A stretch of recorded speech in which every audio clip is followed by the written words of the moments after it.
Good morning, and welcome to episode 4 of Principal Science. And I'm your host, Principal Science. Today, we're going to learn about another simple machine. Really cool.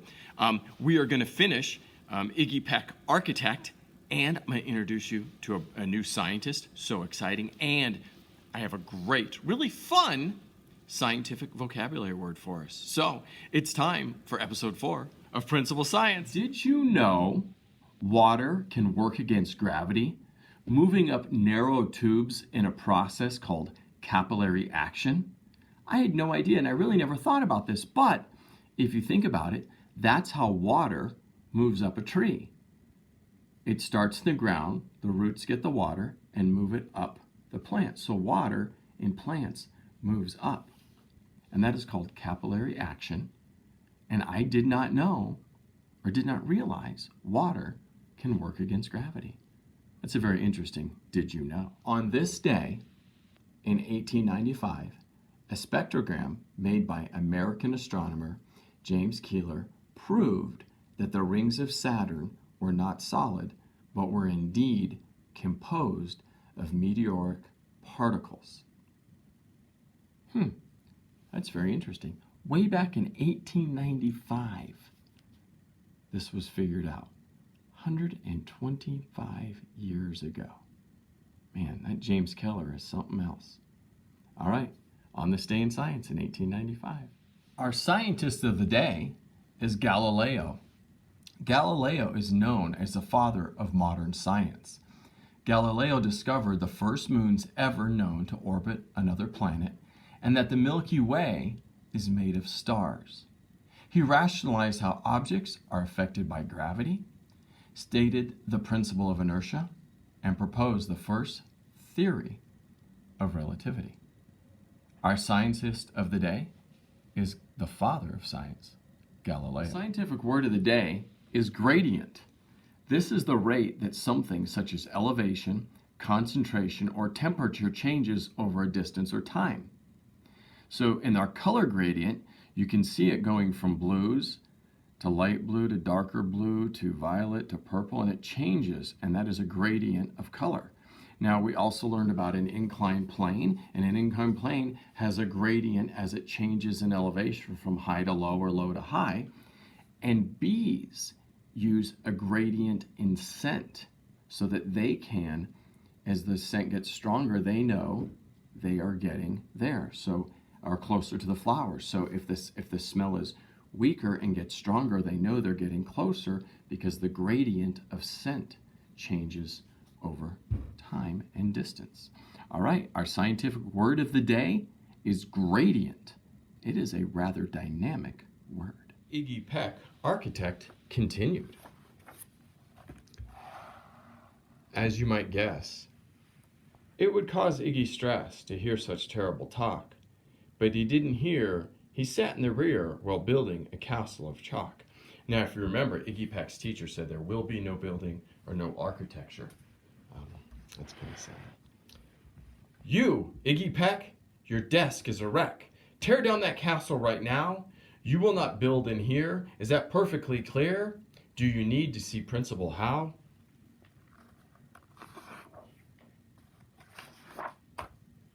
No, ma'am, Iggy said. He lowered his head, and his heart sank down to the floor. With no chance to build, his interest was killed. Now second grade was a bore. After 12 long days that had passed in a haze of reading, writing, and arithmetic, Miss Greer took the class to Blue River Pass for a hike and an old-fashioned picnic. They crossed an old trestle to a small island nestled in the heart of a burbling stream, but they no sooner passed than the footbridge collapsed, and Miss Lily Greer started to scream. "We're trapped here! Oh my, alas! Kids, goodbye!" Her eyeballs rolled back in her head. She dropped to the ground with a vague groaning sound. Luckily, fainted, not dead. The class was amazed. They stood there quite dazed, uncertain of what they should do. But one bright young man was off hatching a plan, which started with Miss Layla's shoe. Soon each lad and lass there at Blue River Pass was working together as one.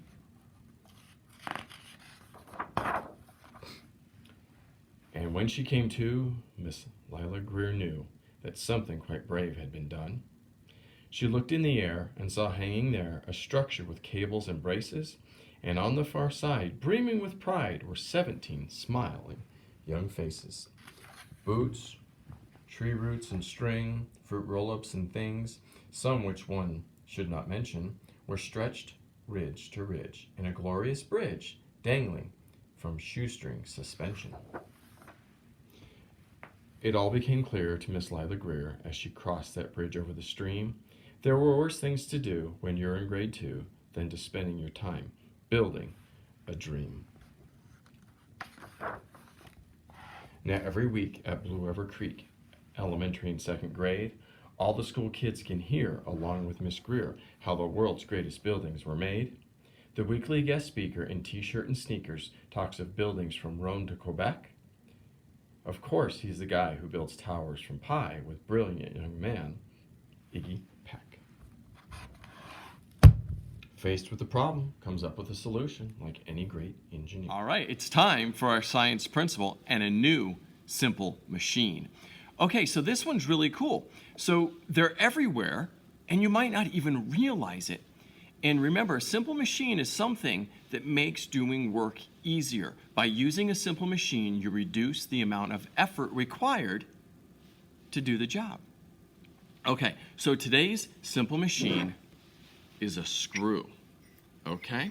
Now, a screw or screws are inclined planes that are wrapped around a pole, and it holds things together. So here's a screw.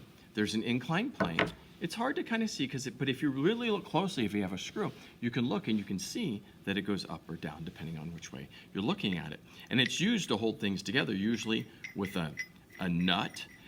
Also, there are some little screws, okay, and even littler screws or nuts and bolts. Now, this is a big screw that you could put into the wall to hold something. And this is kind of a shorter, fat screw that, again, could hold something together, whether you needed to put something up against a wall or maybe a couple boards together or something like that. So all these screws hold things together. Now, did you know that here is my red food coloring? Red's one of my favorite colors. And the top, where you put the lid on, is a screw. So is the top to your water bottle and a jar. So all our jars, if you have a jar, maybe a jar of peanut butter or jelly or mayonnaise, you can look at the top, and around here is our inclined plane. And it's an inclined plane wrapped around a pole, which makes this a screw.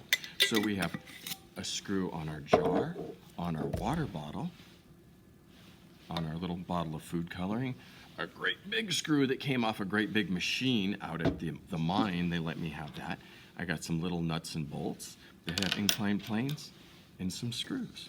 So that is our principal science principle of the day. And we learned today about another simple machine, a screw. So take a moment, look around your house and see if you can find any screws. And I hope when all this is over, we don't have a bunch of loose screws. All right. Thank you. And that is your science principle by principle. That's the end of episode 4 of Principal Science. I hope you enjoyed, and I look forward to seeing you tomorrow. Now, when you're out and about or around the house, more appropriately around the house, look for some of these simple machines we've experienced. An inclined plane, maybe a pulley. I'm sure you can find lots of screws around your house or things that would be a screw. All right. We'll see you tomorrow. Ta-ta for now.